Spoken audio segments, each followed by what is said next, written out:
లైఫ్‌లో అందరికీ స్ట్రగుల్స్ వస్తుంటాయి, పోతుంటాయి. అది కామనే. కానీ నా లైఫ్‌లో మాత్రం స్ట్రగుల్స్ వైఫై లాగా వన్స్ కనెక్ట్ అయినాయంటే అంత ఈజీగా వదిలిపెట్టిపోవు.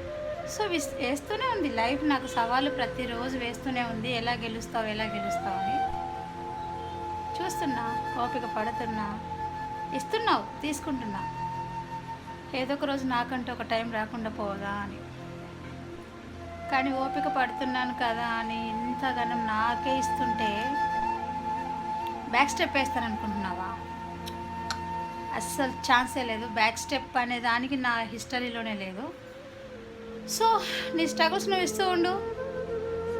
అంతకు రెట్టింపు స్ట్రెంగ్త్ నేను తీసుకుంటూ ఉంటా. ఎవరికి చెప్తున్నాను అనుకుంటారేమో మొత్తానికి, ఎవరికి దేవుడికి చెప్తున్నా. ఈరోజు మిక్సీ ఖరాబ్ అయిపోయింది. సో, చట్నీలన్నీ అలాగే ఉండిపోయినాయి. లైఫ్ అంతా ఇలాగే ఉంటుంది అబ్బా, అప్ అండ్ డౌన్స్. ఏది పర్ఫెక్ట్గా ఉండదు. మనమే దాన్ని పర్ఫెక్ట్గా చేసుకోవాలి.